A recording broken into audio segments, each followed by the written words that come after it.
আসসালামু আলাইকুম। আজ আপনাদের সাথে শেয়ার করব আমার মায়ের হাতের একটা স্পেশাল রেসিপি।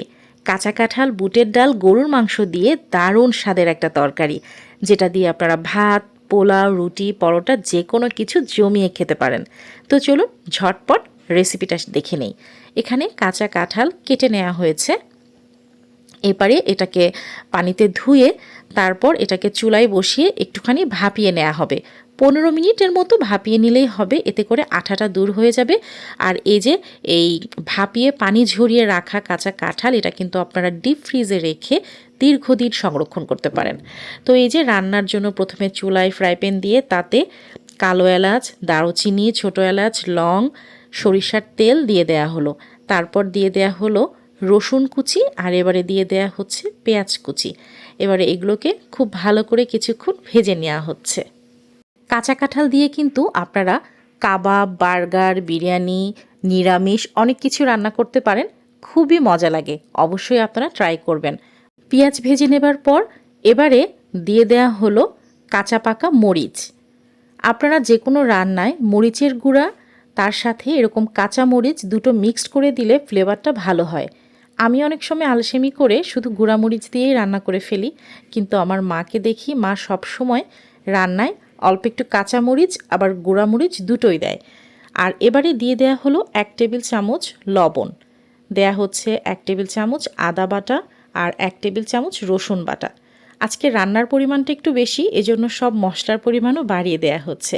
আপনারা যে পরিমাণ রান্না করবেন সেই রেশিওতেই মশলাটা দিবেন। নর্মালি যে কোনো রান্নায় আমরা 1 চামচ বা হাফ চামচ করেই মশলা দিই, যেহেতু আজকে পরিমাণটা বেশি এই জন্য মশলাটা 1 টেবিল চামচ করে দেয়া হচ্ছে। মশলা কষানোর জন্য পানি দিয়ে দেয়া হলো। এবারে একে একে সব গুঁড়ো মশলাগুলো দিয়ে দেয়া হচ্ছে। প্রথমে দেয়া হলো 1 টেবিল চামচ লাল মরিচের গুঁড়া, 1 টেবিল চামচ হলুদ গুঁড়া, 1 টেবিল চামচ ভাজা ধনিয়া গুঁড়া।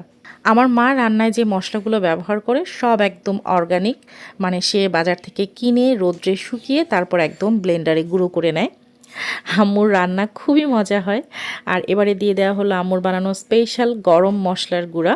এখানে সব ধরনের গরম মশলা টেলে গুঁড়ো করে নেওয়া হয়েছে। আর একটুখানি পানি দিয়ে দেওয়া হলো। এবারে মশলাটা খুব ভালো করে কষিয়ে নেওয়া হচ্ছে। মশলা কষানোর উপরেই রান্নার টেস্ট নির্ভর করে। আমি সবসময় সব রেসিপিতেই কথাটা বলি। মশলা কষিয়ে নেবার পর এবারে গরুর মাংস দিয়ে দেওয়া হলো। আপনারা এখানে গরুর মাংসের পরিবর্তে খাসির মাংস বা মুরগির মাংস দিয়েও করতে পারেন, তবে কাঁচা কাঁঠাল গরুর বা খাসির মাংস দিয়ে রান্না করলেই বেশি মজা লাগে।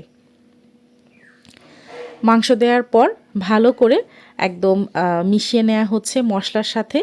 মাংসটা কিছুক্ষণ ভালো করে কষিয়ে নেওয়া হবে, যেহেতু মাংস সিদ্ধ হতে বেশি সময় লাগে এ কারণে প্রথমে মাংসটা দিয়েই ভালো করে কিছুক্ষণ কষিয়ে নেওয়া হলো। আর মাংস থেকে কিন্তু অনেকটাই পানি উঠেছে।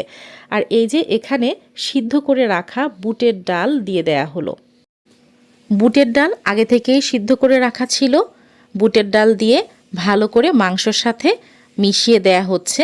কিছুক্ষণ কষিয়ে নেবার পর তারপর আগে থেকে ভাপিয়ে রাখা কাঁচা কাঁঠাল দিয়ে দেয়া হবে। বেশ কিছুক্ষণ কষিয়ে নেওয়া হয়েছে। এই পর্যায়ে দিয়ে দেয়া হচ্ছে আগে থেকে ভাপিয়ে রাখা কাঁচা কাঁঠাল। এবারে আস্তে আস্তে ভালো করে নেড়ে দিচ্ছি, যাতে করে সব কিছুর সাথে এই কাঁঠালটা ভালো করে মিশে যায়। চুলোর আঁচটা কমানো আছে। এক সাইড থেকে আস্তে আস্তে নেড়ে তারপর এটাকে কয়েক মিনিটের জন্য একটু ঢেকে দেয়া হবে, যাতে করে এটা কিছুটা কমে যায়। কারণ এই অবস্থায় দেখতে অনেক বেশি মনে হলেও একটু পরেই কিন্তু এটা কমে যাবে। তো কিছুক্ষণ ঢাকনা দিয়ে ঢেকে রেখে তারপর আবারও নেড়ে দেয়া হবে। এই পর্যায়ে আরেকটা বড় হাঁড়িতে এটাকে ঢেলে দেয়া হলো। এবারে বেশ খানিকক্ষণ কষিয়ে নেবার পর এই হাঁড়িটা ধুয়েই অল্প একটু পানি দিয়ে দেয়া হলো, যে হাঁড়িতে প্রথমে রান্না করা হচ্ছিল। দেখুন খুব ভালো করে কিন্তু নেড়ে নেড়ে কষিয়ে নেওয়া হচ্ছে। এবারে ঢাকনা দিয়ে ঢেকে দেয়া হলো। ফিরে আসছি কিছুক্ষণ পর। কিছুক্ষণ পর পর ঢাকনা খুলে নেড়ে দেয়া হবে। একদম যখন পানি শুকিয়ে যাবে সেই পর্যায়ে অল্প করে পানি দেয়া হবে। পানি দিয়ে এবারে আরও কিছুক্ষণ কষিয়ে নেওয়া হবে। চুলোর আঁচটা কিন্তু কমানোই আছে। তারপর যখন সিদ্ধ হয়ে যাবে তারপর একেবারে ঝোলের পানি এবারে দিয়ে দেয়া হলো। ঝোলের পানি দেওয়ার পর এবারে চুলোর আঁচটা কিন্তু একদম হাই হিটে আছে। এই ঝোলটা যখন কমে যাবে তারপরে যেতে হবে পরের স্টেপে। রান্না কিন্তু এখনও শেষ হয়নি। এই যে এই পর্যায়ে এবারে চুলাটা বন্ধ করে পাশের চুলায় আবারও একটি ফ্রাই প্যান বসিয়ে দেয়া হলো এটাকে বাগার দেওয়ার জন্য। একদম পুরো মানে রেসিপিটা যদি ফলো করে এভাবে রান্না করেন তাহলে দেখবেন কি দুর্দান্ত স্বাদ লাগে।